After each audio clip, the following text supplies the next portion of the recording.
NBC's coverage of the Tropicana 400 is brought to you by Pontiac, fuel for the soul. By Tropicana Pure Premium, nothing but the juice. Tropicana Pure Premium. By the Home Depot, NASCAR's home improvement warehouse. And by Stacker 2, the world's strongest fat burner. Our Stacker 2 track fact. Chicagoland Speedway, when it opened a couple of years ago, hosting the first NASCAR Winston Cup race in this state since 1956. There had been a couple of prior races here, though. 1954, the Santa Fe Speedway outside of Chicago. Dick Rathman won that race. And then 1956, Soldier Field in Chicago. Fireball Roberts took that win. Matt? Ryan Newman stayed out, and then his crew, their hearts just sunk. He came on the radio and said, guys, I think we've got a tire going down the 99, pulled up alongside, looked at them, said, they look okay. The spotter, John Erickson, looked at him, so they're not going to pit. Ryan Newman, Jeff Burton, Michael Waltrip did not pit under the caution. All right, we see he's coming down 60 miles per hour. Watch as he accelerates. He shifts at about 9,000. 12-car Newman, the leader, looking for a way out of the traffic. 22 Ward Burton trying to stay in front of the leader. He's on the tail end of one lap down, back in 21st position. And the one-car Jeff Green also back in 22nd spot. Now nearly 2 full laps behind Ryan Newman. And Ryan Newman, the 12 car, cannot clear the 22 of Ward Burton. Finally, he does off turn 2. Jeff Burton is in second spot, the Sitco car. Important on the restart. Kevin Harvick got around Jimmy Johnson, took 4th position away. I think Mike Waltrip just got by Jeff Burton on that move. Yep, Mikey up to 2nd. Harvick is in 3rd. Johnson on the outside of Burton now. What's going on with Jeff Burton there, Mr. Weber? Oh, Mr. Dallenbach, the car was trouble. real. Turn 3, Bobby Labonte hard into the wall. Bottom of the racetrack to the top. That's fire. You got the yellow.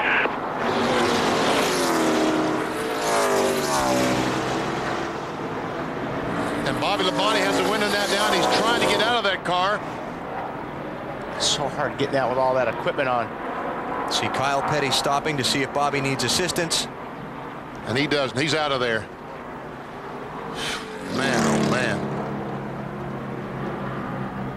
We've been seeing a lot of fire lately, haven't we? That car just spun like a top. It's like there was oil or water or something up in turn 3. Couldn't believe how quickly that car went around. There is one other car involved in the crash, Mike Wallace, whose car has come to rest maybe 60 feet farther down the racetrack from where you're looking at Labonte's smoking machine. Oops. Not quite out yet, fellas. Well, it just came off pit road with a full tank of fuel. There's Mike Wallace out of his car. Good to see.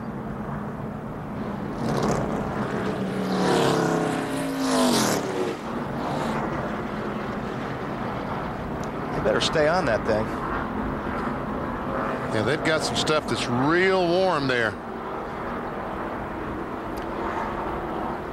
Good to see Bobby walking away from the car. So is Mike. But boy, a hard crash.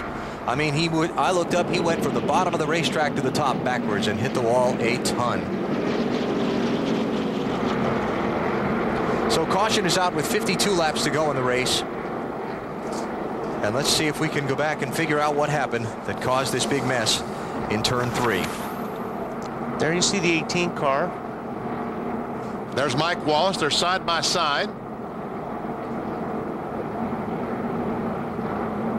Mike didn't see him there. Okay, Benson drives into the 41. But they look like they save it.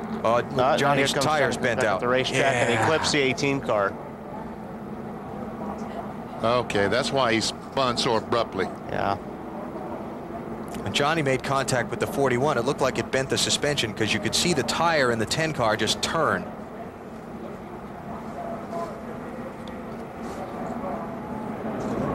Look at that hit. Oh, my goodness.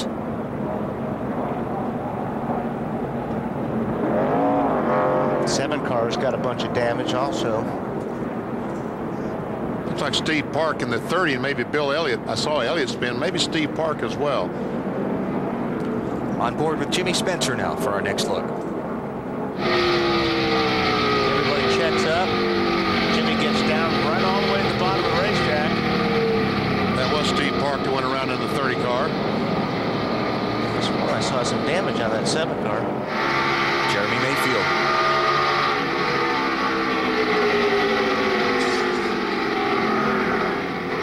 Way to do it. Drive at it. It'll be gone by the time you get there. Most of the time. Yeah. I can't believe they're still trying to put that thing in. What? Yeah.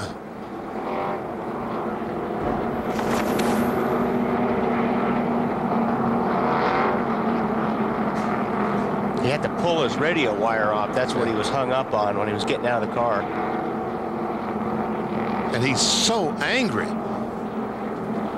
He may be banged up, but he's so angry because all of a sudden just that almost through.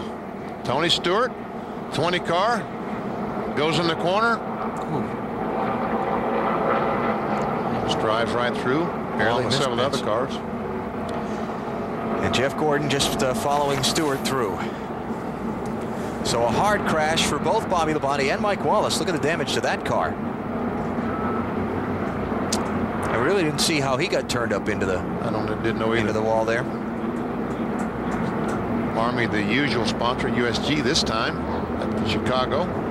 So what a twist in the championship this thing's taken in the last few laps. First Dale Earnhardt Jr., the second place man in points, crashes over in turn 2. Now Bobby Labonte, the fourth place man in the championship, crashes in turn 3. But both Matt Kenseth and Jeff Gordon get through the incident, the first and third place men in the standings.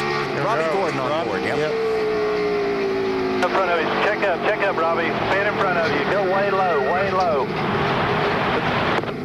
That's way low down in the grass. You're all right, you're all right.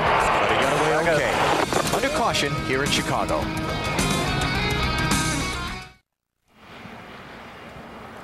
Back with you at Chicagoland Speedway. Big wreck in turns 3 and 4. Dale Earnhardt Jr. involved in that. Junior, you came out of the medical center on your own. Are you okay? Yeah, I'm fine. We just we had the car too loose to drive it, and just lost control of it. That's unfortunate, but Sam hands full. And you were in a wreck earlier today too in turn 2. It was a long day. That's the same wreck we're talking about here. What was the condition of your car when it happened, Junior? Oh man, it was out of control. I think I may have had a flat tire, but I just pitted 3 laps before that, so I think we just over-adjusted, and I wasn't going to make it another corner, so it just too bad. But you know, I couldn't handle it. All right, we're glad you're okay. All right, thanks. Alan? All right, Dave, thanks. And Dave will get us an update on Bobby Labonte and Mike Wallace from the Infield Medical Center as well. Here are the drivers that got at least a piece of that. Up in turns 3 and 4, obviously Wallace and Labonte with the biggest roles, along with Johnny Benson. But Elliott, Park, Gordon, and Mears all getting nicked up in that latest crash. Now, on pit road, when the pit lane was open just a moment ago, lead lap cars, Jeff Gordon and Elliott Sadler. Bill Elliott has also been in, getting some crash damage. Gordon and Sadler taking on 4 tires there. They're going to restart back 9th, 10th, and 11th, along with Bill Elliott there. What do you think? Well, it's not bad strategy.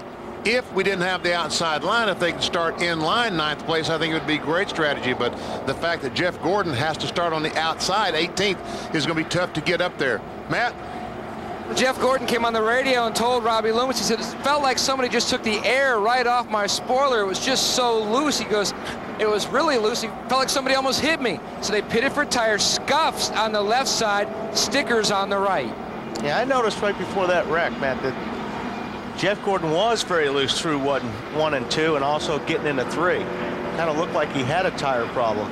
And that's exactly what Junior said. He made a pit stop and just couldn't drive the car after that.